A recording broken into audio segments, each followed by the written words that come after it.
नमस्कार, आप देख रहे हैं न्यूज 9 और मैं हूं आपके साथ मुकेश सिंह। कलेक्टर एवं जिला निर्वाचन अधिकारी विकास मिश्रा ने जानकारी देते हुए बताया कि निर्वाचन आयोग द्वारा विधानसभा चुनाव 2023 की तारीखों का ऐलान कर दिया है। जिले में लागू आदर्श आचार संहिता का पालन निर्वाचन आयोग के नियमों के निर्देशों के तहत किया जाएगा। जिले में धारा 144 लागू कर दी गई है। जिले में स्टैंडिंग कमेटी की बैठक में राजनीतिक दलों के प्रतिनिधियों को निर्वाचन आयोग के नियम निर्देशों की जानकारी देकर राजस्व और पुलिस के अधिकारियों की बैठक कर ली है। एसएसटी टीमों ने काम करना प्रारंभ कर दिया है। संपत्ति विरूपण की जानकारी भी भेज दी गई है। स्वतंत्र, निष्पक्ष और पारदर्शी चुनाव के लिए सभी संभव कदम उठा रहे हैं। जिले में 2 विधानसभा क्षेत्र 103 और 104 आजाजा की सीटें हैं। जिले की दोनों विधानसभा सीटों में 655 मतदान केंद्र, जिसमें 2 मतदान केंद्र दिव्यांगों के लिए 50 पिंक पोलिंग बूथ बनाए जाएंगे। जिले में 5,14,260 कुल मतदाता हैं, जिसमें 80 प्लस आय वाले 4,491 एवं 6,668 दिव्यांग मतदाता हैं। पुलिस अधीक्षक संजीव सिन्हा ने विधानसभा चुनाव 2023 के लिए कानून और सुरक्षा व्यवस्था की जानकारी देते हुए बताया कि जिला नक्सल प्रभावित है। कानून और सुरक्षा व्यवस्था के लिए अतिरिक्त बल की मांग की गई है। छत्तीसगढ़ की सीमा और प्रदेश के अन्य जिलों को जोड़ने वाले सड़क मार्ग में चेक पोस्ट लगाए जा रहे हैं। निर्वाचन आयोग के सभी नियम निर्देशों का पालन सख्ती से किया जाएगा। नियमों का पालन नहीं करने वालों पर तत्काल कार्रवाई की जाएगी। जिले में आपराधिक प्रवृत्तियों के लोगों को चिन्हित कर प्रतिबंधित कार्रवाई की जा रही है। संहिता लग गई है कि उसके लिए कि जिले में किस तरीके की व्यवस्थाएं दी जा रही हैं, क्या सुरक्षा व्यवस्था? कुल टोटल 8 एफएसटी टीमें दोनों विधानसभा में और 10 एसएसटी की टीमें बनाई गई हैं। इंटर स्टेट बॉर्डर पे हमारा 6 पोस्ट लग रहे हैं। समनापुर, बजाग और करंजिया थानों से जो छत्तीसगढ़ का बॉर्डर लगता है, जो छत्तीसगढ़ के 3 डिस्ट्रिक्ट हैं, कबीरधाम, गोरेला, पेंड्रा मरवाही और मुंगेली।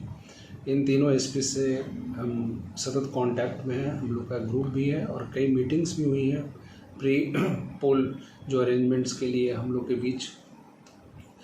और जो शहर की व्यवस्था है उसमें जो भी प्रोटोकॉल्स हैं, उस प्रोटोकॉल के तहत अतिरिक्त बल की मांग की गई है।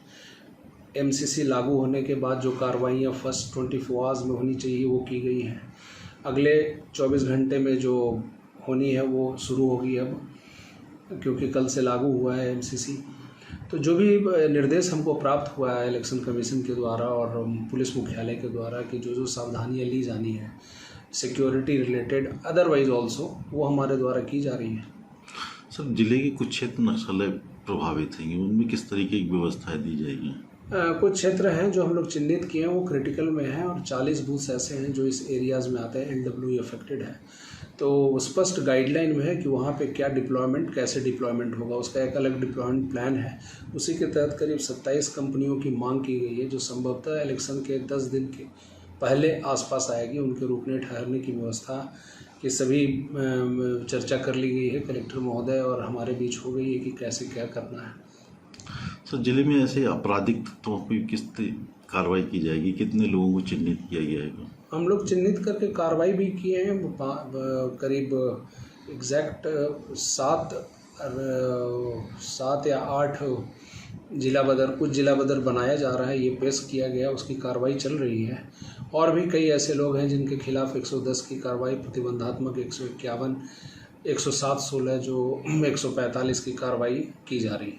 सर, जैसे कि इलेक्शन कमीशन का एक निर्देश भी आया है कि जो प्रत्याशी रहेंगे उनकी आपराधिक छवि किस तरीके की रहेगी, कैसे जानकारी? जो अभी तो कैंडिडेट घोषित तो हो जाएंगे, उसके बाद हम लोग देखेंगे कि उनका क्या पृष्ठभूमि है, उनके खिलाफ कोई अपराध कायम है, और जो भी जानकारी हमसे मांगी जाएगी वो हम भेज देंगे, अगर होगा तो भेजेंगे। जी, हमने कल 12 बजे लगा, उसके बाद से हमने रेवेन्यू और पुलिस ऑफिसर्स की ब्रीफिंग कर ली है। साथ में स्टैंडिंग कमेटी की मीटिंग करके सभी पॉलिटिकल पार्टीज़ के लोग हैं उनको भी कॉन्फिडेंस में लिया है और उनको बताया है कि डूज एंड डोंट्स क्या हैं। मीडिया से हमारी बातचीत हो चुकी है। इसके अलावा एफएसटी और एसएसटी टीमों ने फील्ड में अपना काम करना शुरू कर दिया है। आज हम लोगों ने जो संपत्ति विरूपण के तहत जो कार्रवाई की थी उसकी रिपोर्ट भेज दी है। अब जो काम उन्होंने स्वीकृत किए थे और चालू हो गए हैं, जो स्वीकृत होकर चालू नहीं है उनकी सूची भेज रहे हैं। साथ में शिकायत का एक निवारण तंत्र जो है उसको उन्होंने चालू कर लिया है। और साथ में लगातार हम लोग निष्पक्ष और पारदर्शी चुनाव हो, इसके लिए हम लोग जो है सही संभव कदम उठा रहे हैं।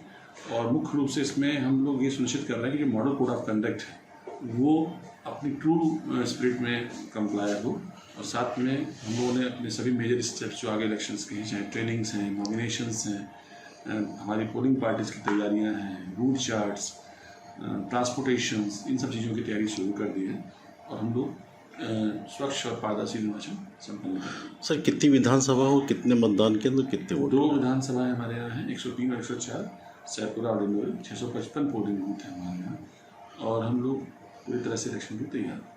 सर जैसे 80 साल के और दिव्यांगों के लिए जो अलग से पोलिंग पार्टियां बनाई जाएंगी, कितनी पार्टियां बनेंगी और वो कितने अभी हम वोट? लोग इसलिए एनालिसिस नहीं कर पाएंगे, अभी उनकी सहमति आने के बाद जब उनका से फॉर्म 12D आ जाएगा, जो लोग उस पक्ष की सहमति देंगे कि उनको घर में ही वोट डालना है, उसके बाद होगा। उसके लिए पहले हमको अपना बैलेट छपवाना पड़ता है। बैलेट का तैयारी 2 नवंबर को पूरी होगी, जब हमारा नाम वापसी पूरा हो जाएगा। तो ये नवंबर के फर्स्ट वीक में ये हम लोग एनालाइज कर पाएंगे। कितने वोटर हैं इस तरीके के? करीब 4000 प्लस हमारा वोटर जो है वो 4000 प्लस हमारे वोटर जो हैं वो 80+ वाले हैं, और 6000 प्लस वोटर हमारे विकलांग वाले हैं। Bureau report news 9।